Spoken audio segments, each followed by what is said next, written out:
6th ASEAN Summit sa Kuala Lumpur, Malaysia, formal nang nagbukas ngayong araw. Issue sa South China Sea tinalakay ni Pangulong Ferdinand Marcos Jr. sa ASEAN Plenary Session. Pangulong Ferdinand Marcos Jr. may napili ng susunod na PNP Chief. Ayon kay DILG Secretary John Vic Remulla, mga pulis magbabantay sa Metro Manila, dinagdagan. Muling pagpapatupad ng No Contact Apprehension Policy umarangkada na. Mga pasaway na motoristang dumaan sa EDSA busway at bike lane, ilan sa mga nahuling violation. Preparatory works para sa EDSA Rebuild sisimulan na sa June 13. Bahagi ng EDSA sa Pasay hanggang Guadalupe, prioridad na aayusin ayon sa Department of Public Works and Highways. Bagong warehouse ng NFA sa Bulacan binuksan ng Department of Agriculture sa bayan ng Malolos. At incoming grade 9 student mula sa Eastern Visayas nasungkit ang unang gintong medalya sa Palarong Pambansa 2025. Magandang tanghali mga kasangbahay. Ngayon po ay araw ng Lunes, May 26, 2025. Tayo po ay sabayang napapakinggan sa Radyo La Verdad 1350 ang UNTV Radio. At una sa mga balita ngayong tanghali. Formal nang nagbukas ngayong araw ang 46th Association of Southeast Asian Nations o ASEAN Summit sa Kuala Lumpur, Malaysia. Nasa Kuala Lumpur Convention Center na ang mga lider ng ASEAN kasama rito si Pangulong Ferdinand Marcos Jr. Mula sa Kuala Lumpur, Malaysia, naroroon ang ating senior correspondent na si Nel Maribuhok live.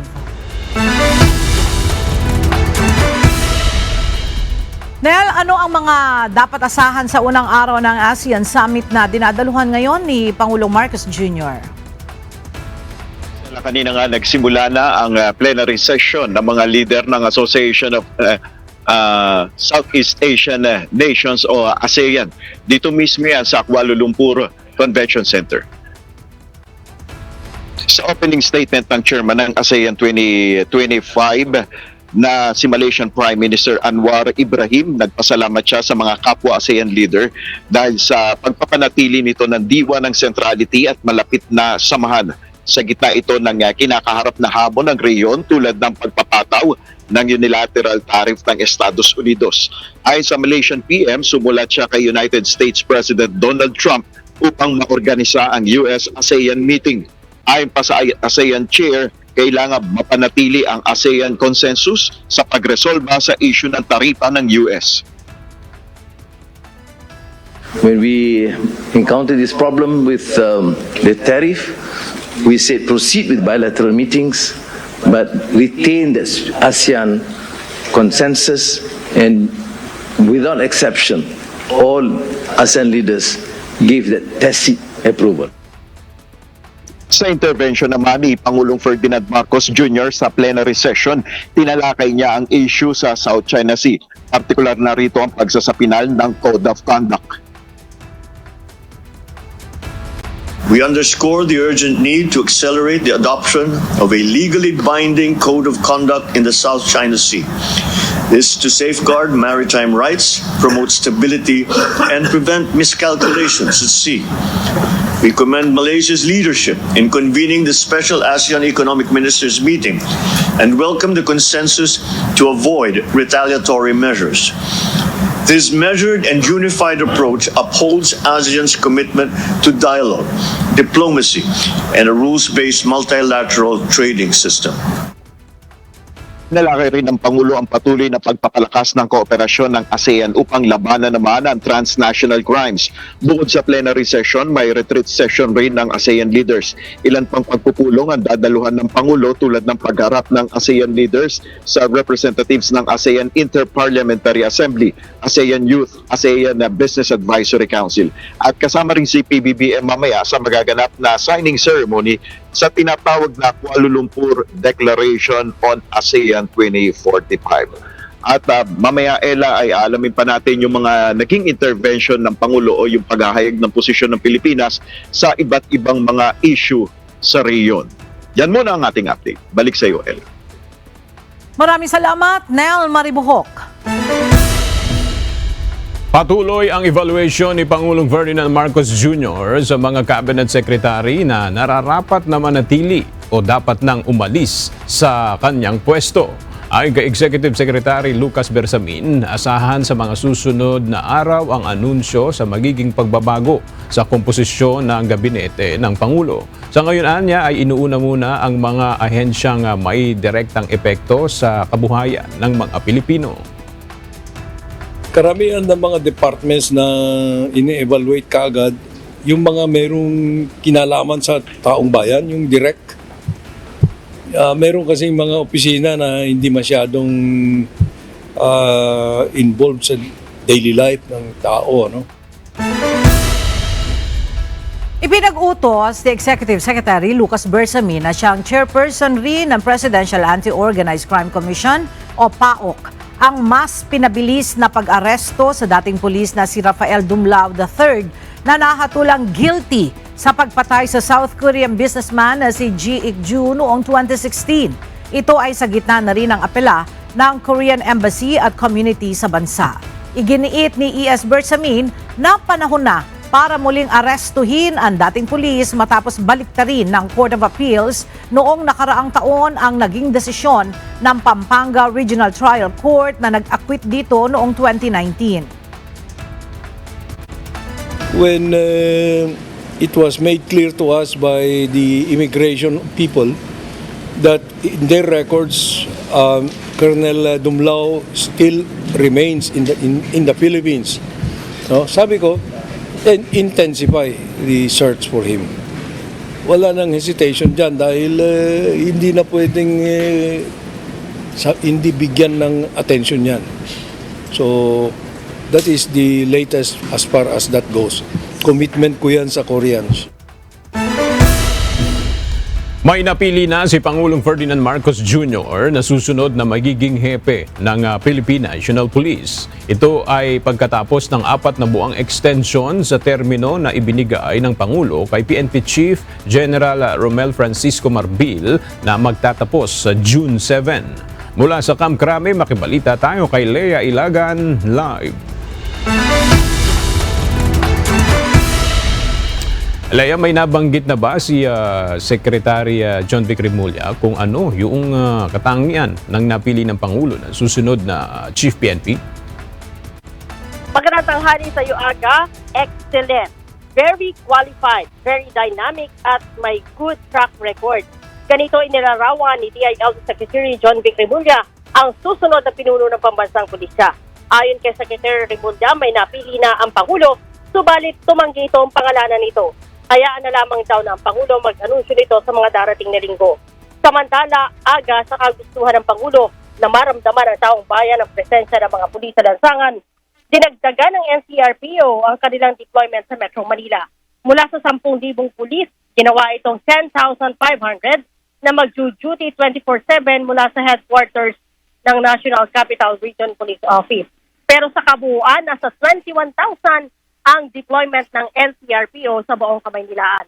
Alas 4 ng umaga, Aga, isinagawa ang send-off ceremony kanina sa Camp Bagong Hiwa, Taguig at sinundan ng inspeksyon ni NCRPO Director Police Major General Anthony Abirin kasama si Secretary Remulla. Pinuntahan ng mga ito ang MRT stations at mga matataong lugar sa Calacam, Maynila upang silipin ang ginagawang pagbabantay ng mga pulis. Ayon kay General Abirin, layo nito na masigurong hindi umaalis sa kanilang pwesto ang mga pulis na nakadeploy. Sinabi naman ni Secretary Remulla na bagamat bumaba ang krimen, hindi ito nararamdaman ng taong bayan kaya dapat na makita ang presensya ng mga pulis sa lansangan. Ang intensified or recalibrated police visibility ay planong isagawa hindi lamang sa Metro Manila, kundi sa iba pang rehiyon sa bansa. Aga? Maraming salamat, Lea Ilagan. Naaresto na ng Criminal Investigation and Detection Group ang isa sa mga kapwa-akusado nila Attorney Harry Roque at Cassandra Ong sa kasong Anti-Trafficking in Persons Act of 2003 dahil sa iligal na operasyon ng Philippine Offshore Gaming Operator Hub sa Porac, Pampanga. Kinilala ng CIDG ang suspect na si alias Marlon na nahuli sa barangay Tabun, Mabalacat City, Pampanga nitong May 22. Si Marlon ang operation officer ng security agency na nagbabantay sa Lucky South 99 kung saang nagganap ang trafficking. Wanted din ito dahil sa 10 counts ng qualified trafficking in persons kung saan walang inirekomendang piyansa ang korte.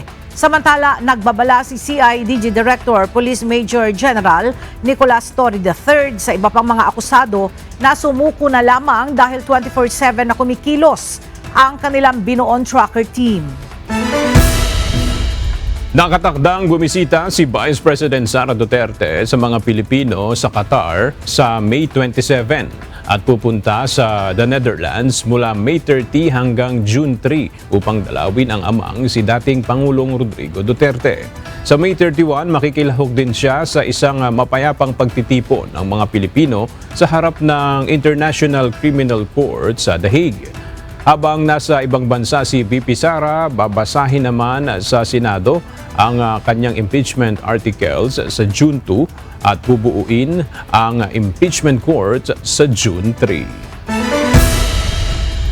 Plano ng Department of the Interior and Local Government na makipag-ugnayan sa International Criminal Court para sa gagawing oath-taking ni dating Pangulong Rodrigo Duterte na muling nahalal na mayor ng Davao City. Sa panayam kaninang umaga kay DILG Secretary John Vic Remulla, sinabi nito na makikipag-ugnayan siya sa ICC para payagan na makapanumpa ang dating Pangulo sa presensya ng Philippine Consul habang nasa loob ng detention facility. Anya, kinikilala ng DILG ang pagkakahalal kay dating Pangulong Duterte bilang nagbabalik na mayor ng Davao City.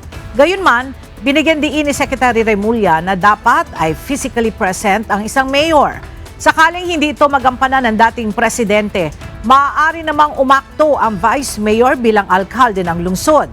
Nahalal na vice mayor ng Davao City sa katatapos lamang na eleksyon ang anak ni dating Pangulong Duterte na si Baste Duterte.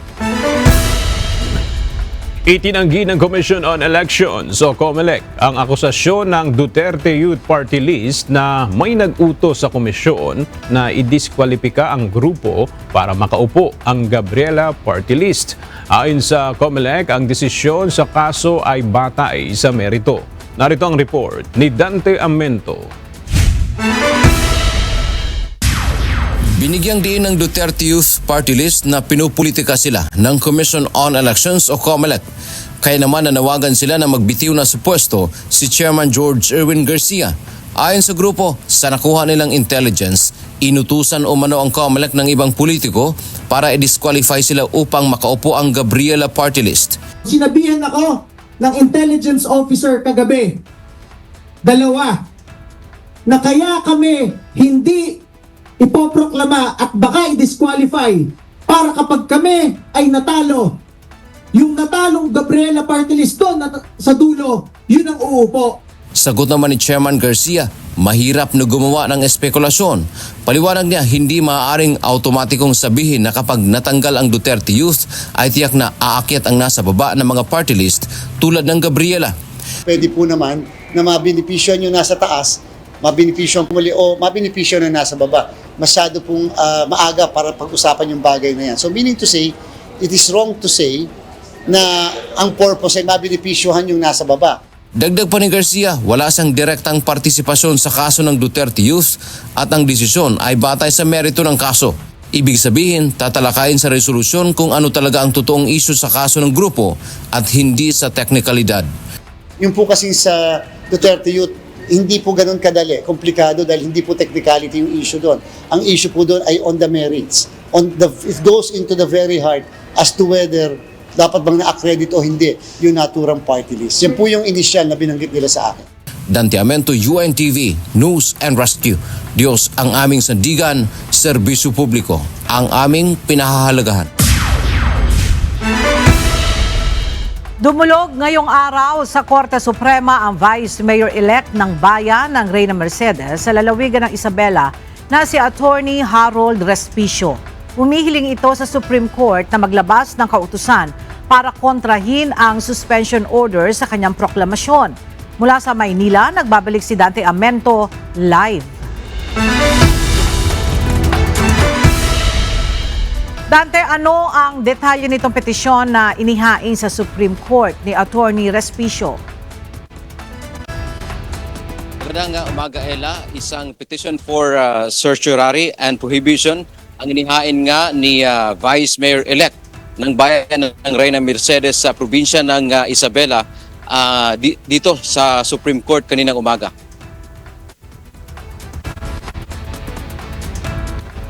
Iniling nito, Ella, sa hukuman na maglabas ng Temporary Restraining Order o TRO upang pigilan ang Commission on Elections o COMELEC na ipatupad ang kanilang kautusan noong May 12 na nagsuspende sa kanyang proklamasyon.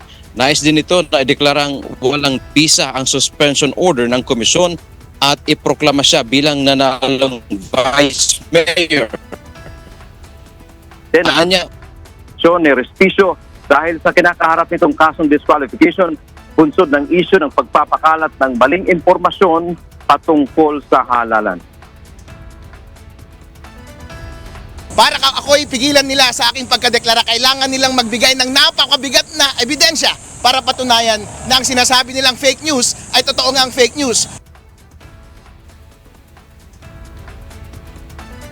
positibo si Respicio na makakuha siya ng paborableng desisyon o kautusan mula sa Supreme Court.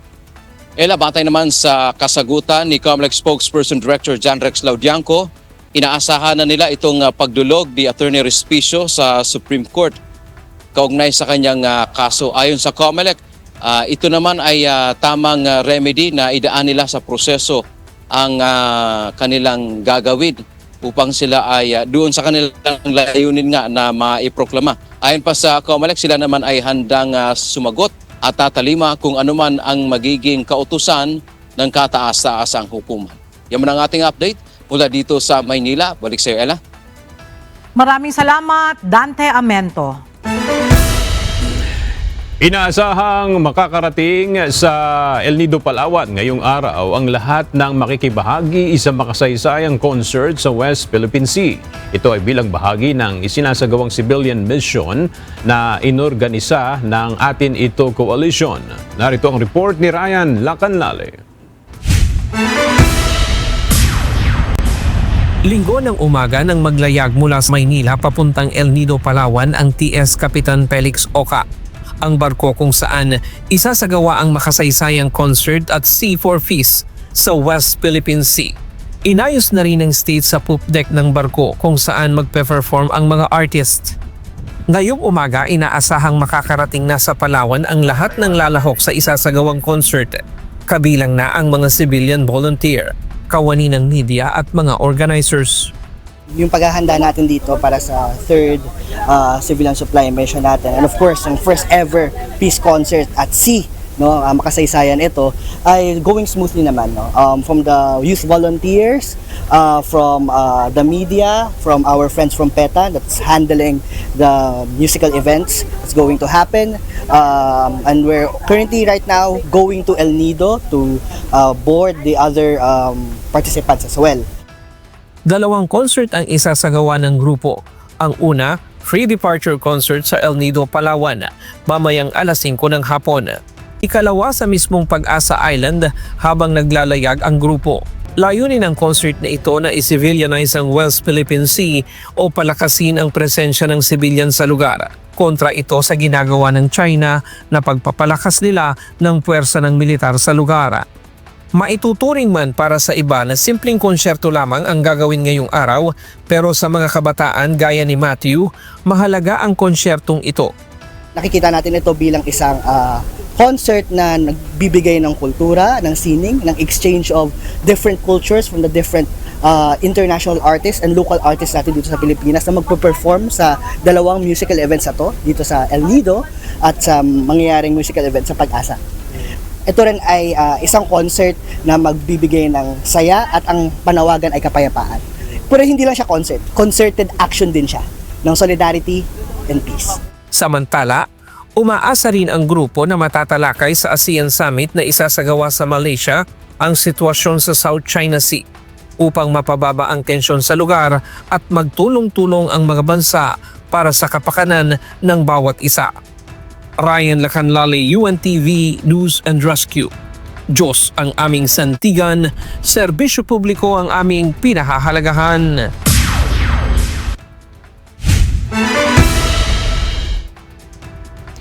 Mamayang hapon na isasagawa ang unang bahagi ng concert at Sea for Peace ng Atin Ito Coalition bilang parte ng ikatlong civilian mission. Sa kabila ng masungit ang panahon sa Palawan, tuloy ang concert ayon sa mga organizer. Mula sa El Nido, Palawan, makibalita tayo kay Ryan Lacanlale live.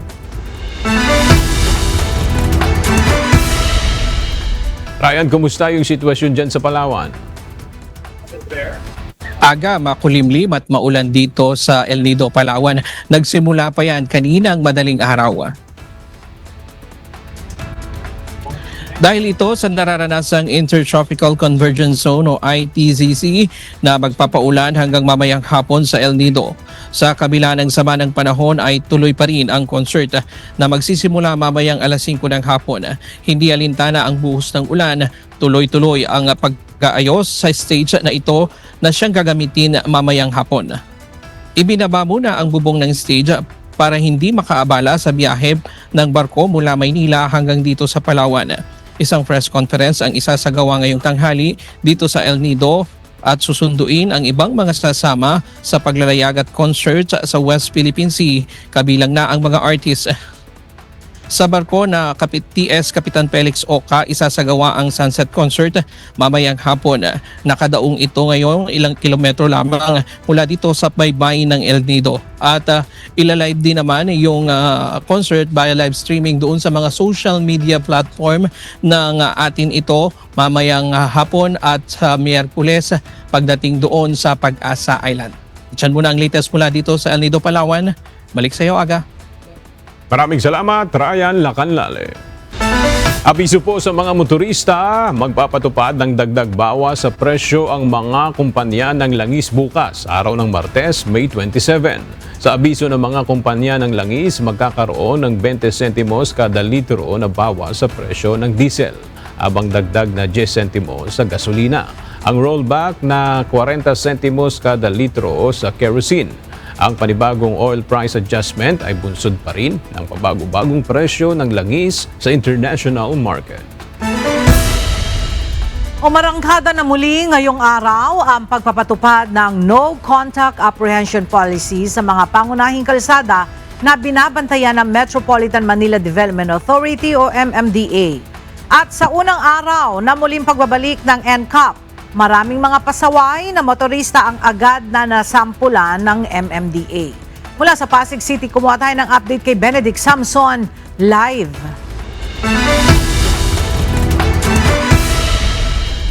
Benedict, ano-anong mga violation ang nahuli ng MMDA sa pamamagitan ng NCAP?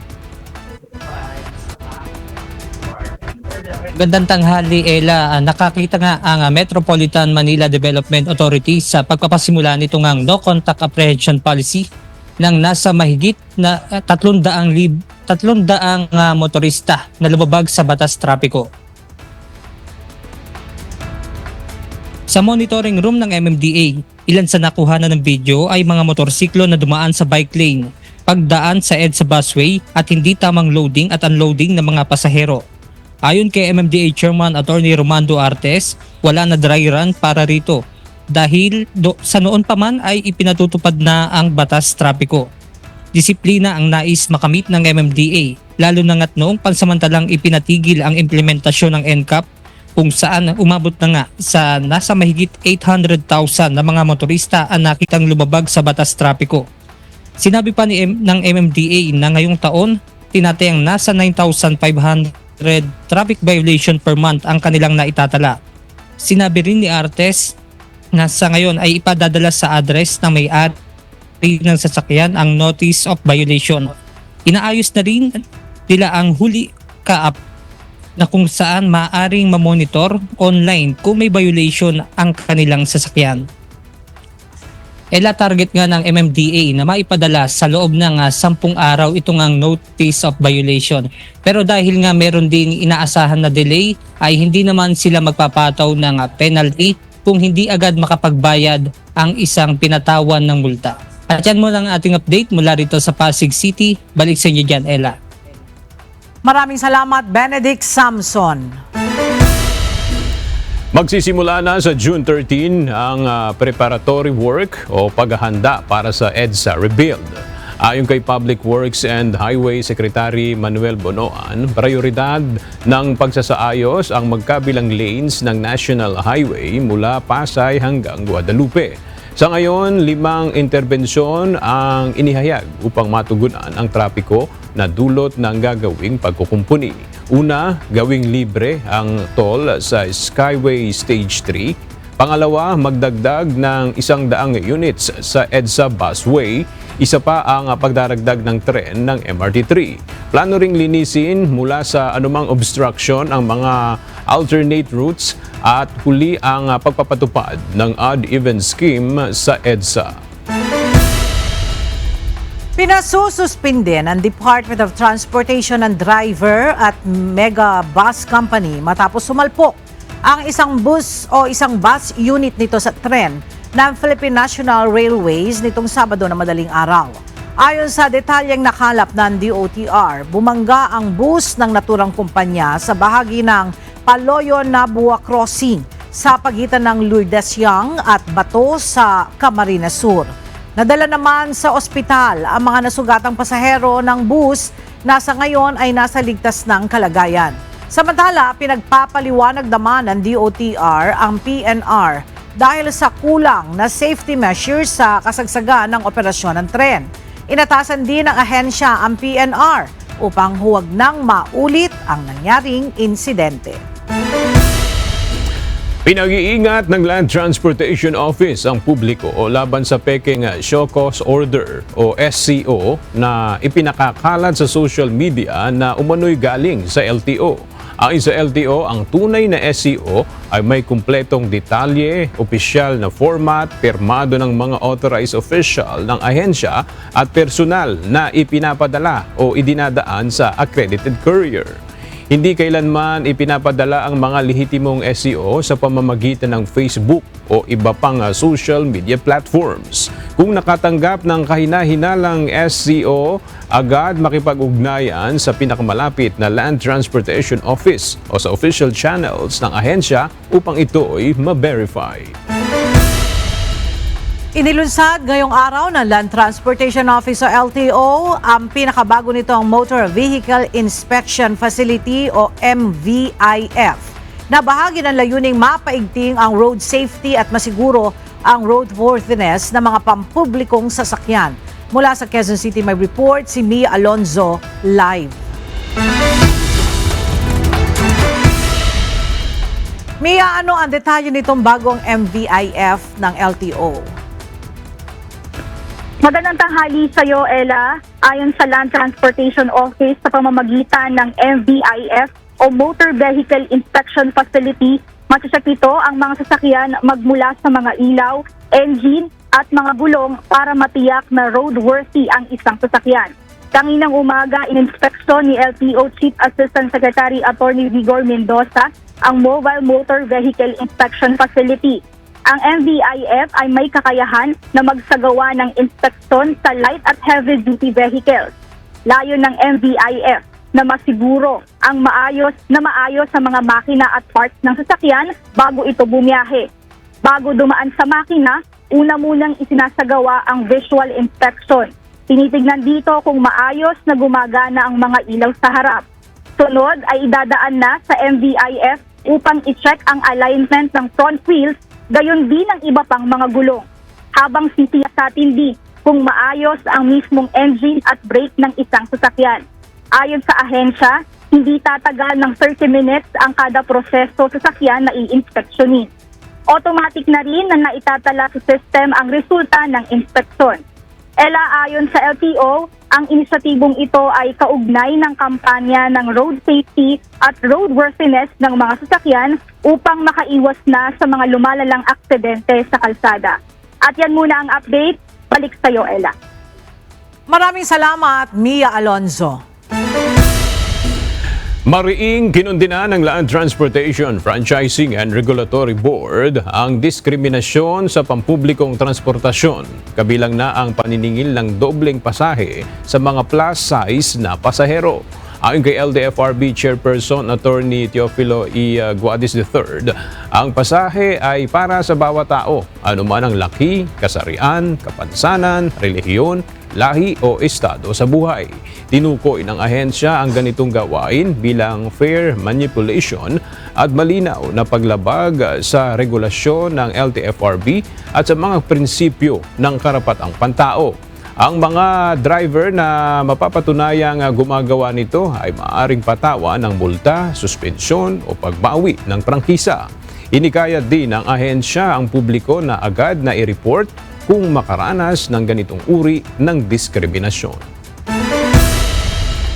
Personal na sumama si Transportation Secretary Vince Dizon kaninang umaga sa May Tao po sa EDSA Community Walk, kung saan layon ang nasabing aktibidad na masuri kung gaano kaligtas ang EDSA para sa mga pedestrian at commuter. Mula sa Quezon City, may report si Jed Naresina live.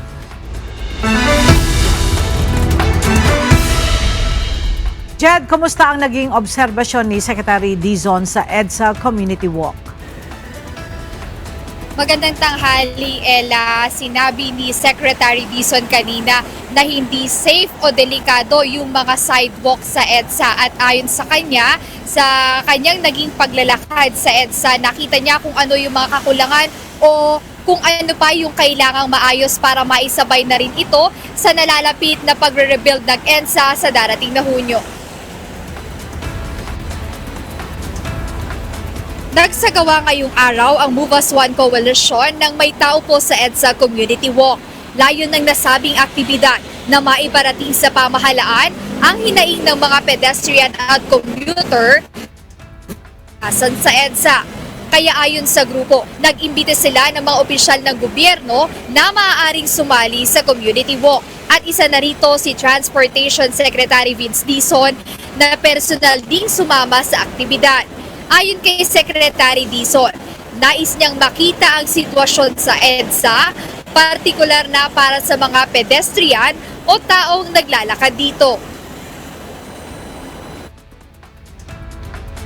Magandang makita natin yon para mapaabot din natin sa Pangulo at mapaabot natin sa DPWH, sa MMDA at sa iba pang mga ahensya ng gobyerno na kailangan talaga siseryosohin natin ang pagre-rebuild ng EDSA, hindi lang para sa mga sasakyan, kundi para din sa mga pedestrian.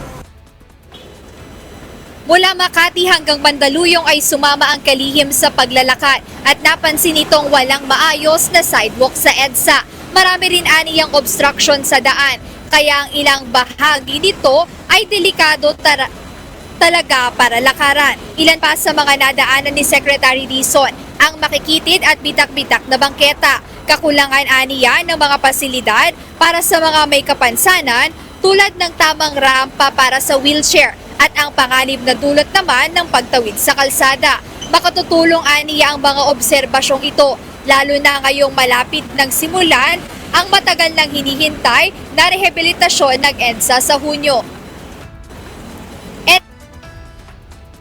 So na yung pag-rebuild ng EDSA ay hindi lamang para sa mga sasakyan, kundi dapat din ay para sa mga tao dahil sa kanyang paglalakad nga kanina mula sa Makati hanggang sa Mandaluyong, napansin niya na hindi safe o may mga lugar talaga na hindi siya pedestrian friendly, kaya may mga nakasalubong siyang mga kababayan natin na hirap din sa paglalakad kahit sa mismong sidewalk at hindi ito ligtas para sa kanila. Kaya ito yung gusto niya iparating sa ibang mga ahensya ng pamahalaan na maisama rin to na tignan o idagdag sa pagre-rebuild ng EDSA.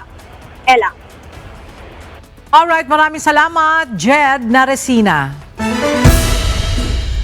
Binuksan na ngayong araw ng National Food Authority at ng Department of Agriculture ang isang bagong warehouse ng NFA sa Bulacan. Makatutulong ito sa mga magsasaka para may mapagdalhan sila ng palay lalo't puno na ang 6 na warehouse sa lalawigan. Mula sa Malolos, Bulacan, makibalita tayo kay Nestor Torres live. Nestor, saan sa Bulacan matatagpuan yung bagong bukas na warehouse ng NFA at gaano karaming palay yung maaari na mga iimbak dyan? Magandang tanghali, Aga. Dito yan sa Barangay Tikay sa Malolos, sa Bulacan. Matatagpuan ito dito mismo sa compound ng NFA. At ito nga ay sa bagong NFA na warehouse at kaya nitong maglaman ng mahigit 70,000 na mga sacks ng palay at isa ito sa 36 na bagong warehouse ng NFA sa bansa na nagawa ngayong taon.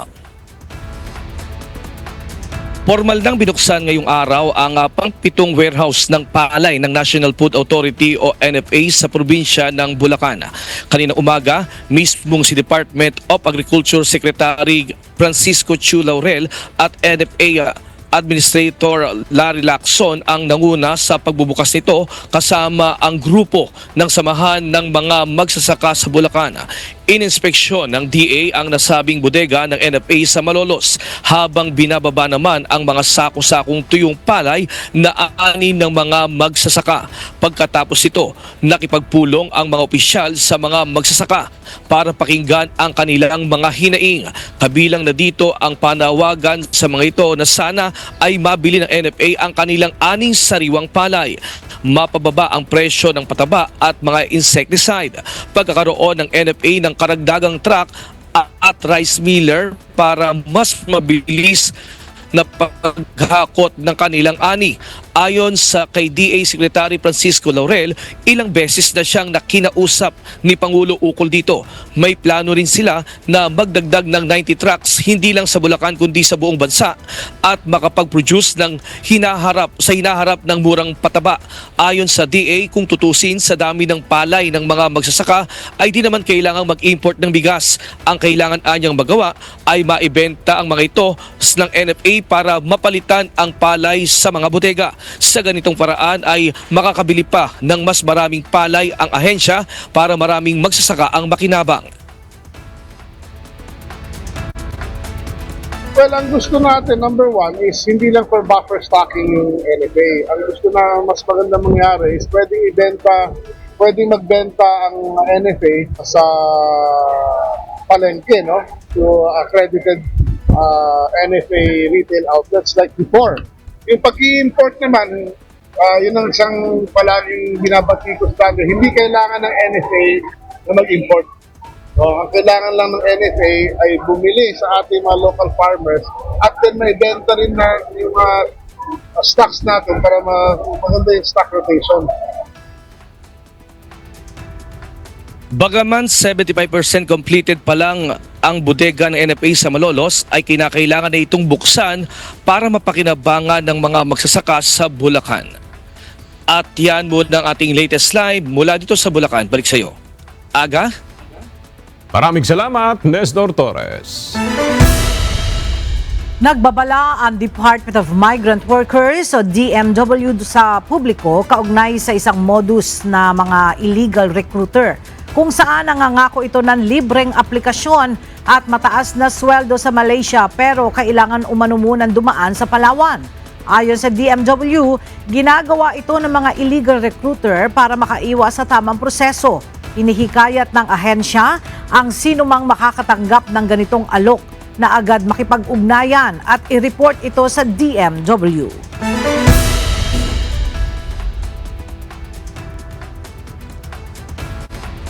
Naghain ng resolusyon si Senator Amy Marcos para imbestigahan ng Senado sa umano'y katiwalian sa Bureau of Immigration o BI. Partikular na sa proseso ng pagpapalawig ng tourist visa ng mga foreign national. Ayon sa resolusyong isinumite ng senador, may price menu umano ng service fee para sa mga nag-a-apply ng tourist visa extension na umaabot ng 15,000 hanggang 70,000 pesos. Binalikan din ng mambabatas ang mga naunang kaso ng katiwalian sa BI tulad ng pagtanggap umano ng mga opisyal ng immigration ng 10,000 pesos na lagay sa kada Chinese national na nais makapasok sa bansa kahit kulang ang dokumento. Giit ng senadora, hindi dapat ginagawang negosyo ang serbisyo para sa mga dayuhan dahil nakasisira ito ng tiwala sa pamahalaan at tourist destination image ng Pilipinas. Inikayat niyang imbestigahan ang mga irregularidad, panagutin ang mga sangkot at gumawa ng batas para sa tapat at makataong serbisyo. Maghahain ng cyber libel complaint si Senador Bong Revilla Jr. laban sa ilang social media personalities. Kaugnay ito ng pagpapakalat umano ng fake news na dahilan ng pagkatalo ng senatorial re-electionist sa 2025 midterm elections. Mula sa Senado, narito ang report ni Asher Cadapan Jr. live. Asher, ilan at sino-sino itong mga social media personalities na planong sampahan ng reklamo ni Senador Revilla sa NBI? Maraming nasa listahan ng mga personalidad na umano'y nagkakalat sa social media ng fake news laban kay Senador Bongo ayon kay Attorney Bong Revilla. Ayon kay sa abogado nito na si Attorney Raymond Fortun. Bagaman hindi tinukoy ng abogado kung sino-sino itong mga personalidad ito dahil kailangan pa anyang busisiin nila ang kanilang listahan kung sino yung mga irereklamo nila sa National Bureau of Investigation o NBI. Ayon kay Attorney Fortun, inaalam pa nila ang tunay na pagkakakilanlan at kinaroroonan ng mga personalidad na sangkot umano sa pagpapakalat ng maling impormasyon laban kay Senador Bong Revilla. Ngunit inaasahan nila na makatutulong din ang NBI sa pag-alam at pagtugis sa mga ito. Paliwanag ni Fortun, isa sa mga mapanirang post laban sa mambabatas ay ang pagpapakalat ng pahayag ni Revilla na ang mga magnanakaw sa bayan ay kailangang hatulan ng kamatayan para matigilan na ito. Ngunit nakalagay din sa ibaba ng post na hindi pa rin isasauli ng senador ang nasa 124 million pesos na wala anya sa desisyon ng Sandigan Bayan sa kaso nito kung saan siya na-acquit. Ngunit ang fake news na ito ay napakalat pa anya sa social media na nagbigay ng masamang impresyon sa senatorial re-electionist.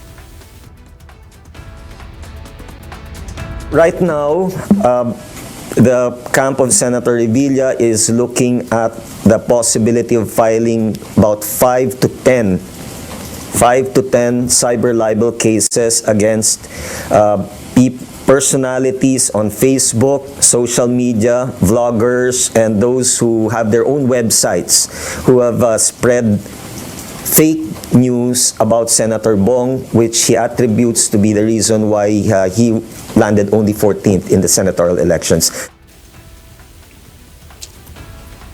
Ayon pa kay Fortun, hindi naman nila kakasuhan ng lahat ng mga nasa listahan at pipiliin lang nila ang mga tuluyang sasampahan ng reklamo sa NBI.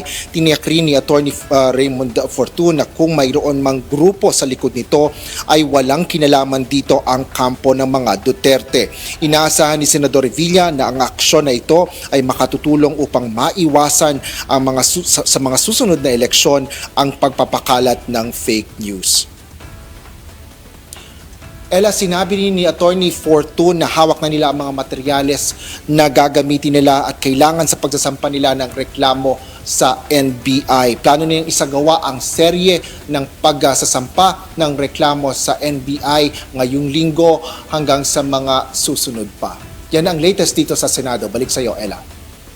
Maraming salamat, Asher Cadapan Jr. Nakuha ni Krisha May Taharos mula Eastern Visayas ang kauna-unahang gintong medalya ng 2025 palarong pambansa sa 3,000 meters secondary girls race. Tinalo niya ang mga katunggali sa track oval ng Ferdinand E. Marcos Memorial Stadium sa Ilocos Norte matapos magtala ng oras na 10 minutes and 18.6 seconds. Emosyonal na niyakap ng incoming grade 9 student mula sa Tanawan National High School ang kanyang coach matapos ang pagkapanalo. Pumangalawa si Mary May Magbanwa ng Caraga at pangatlo naman si Natalie Fea Miguel ng Region 1. Si Taharos ay silver medalist din sa Palarong Pambansa 2024 na ginanap sa Cebu.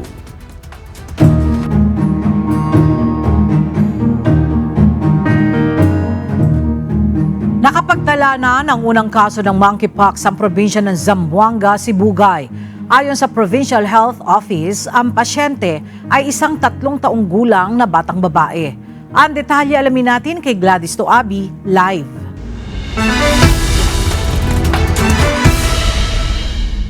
Gladys, kumusta at ano ang kalagayan ngayon ng batang babae na positibo sa Mpox?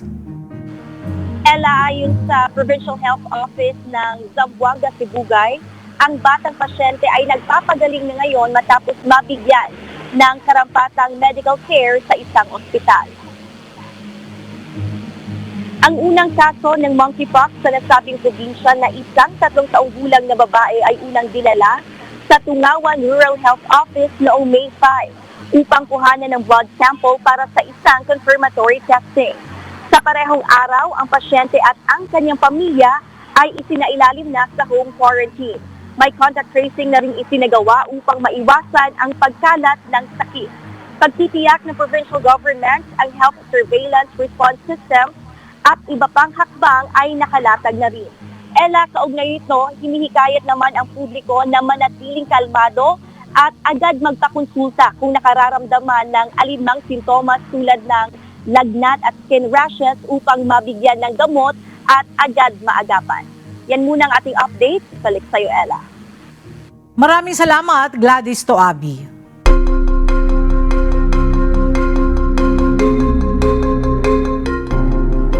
Nag-uunahan ngayon ang mga bansa sa pagkuha ng mga scientist na nawalan ng trabaho sa US dahil sa cost-cutting initiatives ng Trump administration. Inilunsad ng Canada ang Canada Leads Initiative na layong mag-hire ng leading scientific minds mula sa mga bansa gaya ng US. Sinimula naman ng France noong Marso ang Safe Place for Science na layong i-hire ang mga US scientist. Mayroon ring Global Talent Action Program ang Australia na nagbibigay ng mga initiatives o incentives gaya ng pabahay. Mula World War II, nag-invest ang US ng bilyon-bilyong pera para sa mga scientific research na nagbunga ng mga high-tech initiatives gaya ng cellphones, cancer treatments at iba pa. 12 ang nasawi, kabilang ang 3 bata sa pinakamalaking drone attack na isinagawa ng Russia laban sa Ukraine. Umabot sa 298 drone ang inilunsad ng Russia kung saan tinamaan ng Kiev at iba pang rehiyon gaya ng Zhytomyr, Khmelnytsky at Mykolaiv. Muli namang umapela si Ukrainian President Volodymyr Zelensky at mga leader ng European Union para sa mas matinding international pressure upang mapigilan ang patuloy na karahasan ng Russia.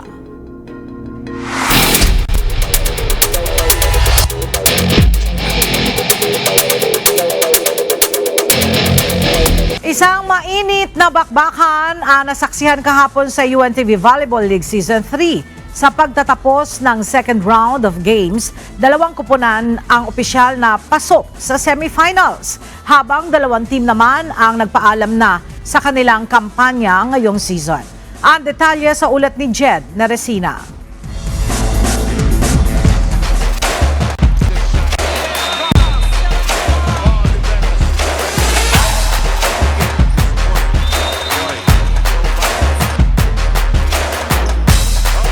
5-set match ang bungad ng unang game kahapon sa Paco Arena sa Maynila, kung saan nagtagumpay ang PNP Lady Patrollers laban sa BFP Lady Firefighters. Naiwan ang Lady Patrollers sa unang dalawang set, 26-24 at 25-23.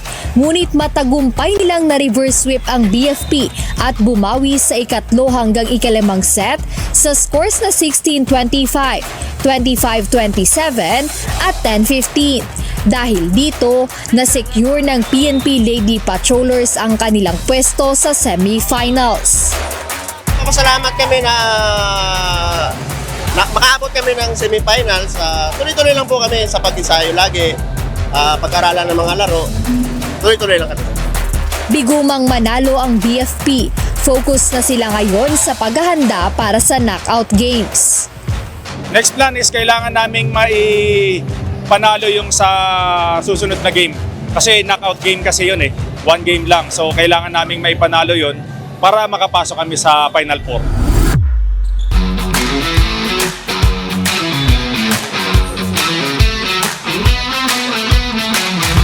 Sa second game, matamis ang kauna-unahang panalo ng NCMH Wellness Warriors. Ngunit kasabay nito ang pagkawala ng tsansa ng NHA Home Masters sa playoffs. Isang makasaysayang tagumpay para sa NCMH na tumagal hanggang 5 set sa scores na 23-25, 19-25, 25-20, 25-19 at 15-7. Ang sabi nga namin, basta ibigay lang nila yung best sa game, no?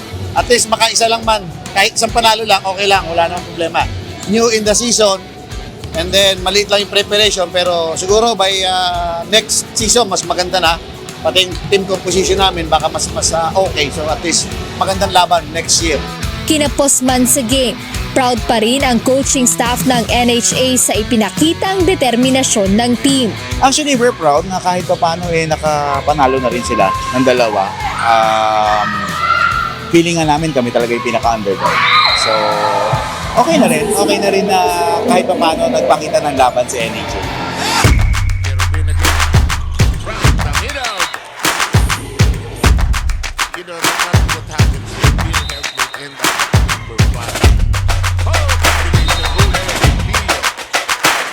Sa ikatlong game kahapon, mabilis na tinapos ng PhilHealth Consulta Health Insurers ang kanilang laban kontra sa DFA Emissaries. Dikit ang laban sa ilang set pero hindi nagpaawat ang Health Insurers at nagwagi sa scores na 30-28, 25-14 at 25-22. Sa freshman na team dito sa league, happy naman kami na nakarating kami hanggang sa ngayon, pasok kami sa quarterfinals. Kaya pagpupursigin pa namin yung practice para kung sakali makarating kami sa end, sa finals or semis. Hindi man nakakuha ng isang set, masaya ang head coach ng DFA na si Jose Marie Reyes sa ipinakitang laro ng kanyang mga player. Team DFA, first time ko makita sila na tumakapit sa pagdating ng dulo. Kasi lahat ng laro namin kapag dulo, bumibigay, gawa ng pagod. Pero yung kanina, sobrang proud ako sa players. Sobrang kumapit sila. Matapos ang second round of games, secured na sa semifinals ang Comelec Suffragettes at PNP Lady Patrollers.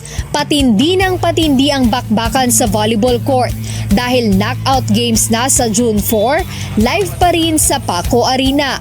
Abangan sa Game 1 ang DFA Emissaries laban sa BFP Lady Firefighters. AFP Lady Gunnar kontra PhilHealth Consulta Health Insurers sa Game 2. Mapapanood din ito via live streaming sa UNTV Sports Facebook page at YouTube channel. Jed Neresina, UNTV News and Rescue. Diyos ang aming sandigan, serbisyo publiko ang aming pinahahalagahan.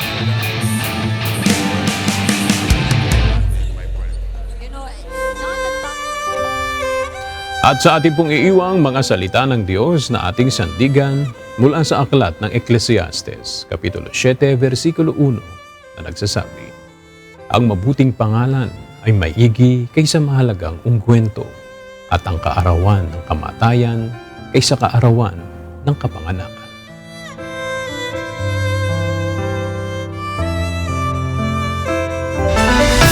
At yan ang mga balitang aming tinutukan at inaksyonan. Dahil sa aming pagbabalita, una, ang pagkalinga sa kapwa. UNTV C News, may balita sa anumang panig ng daigdig.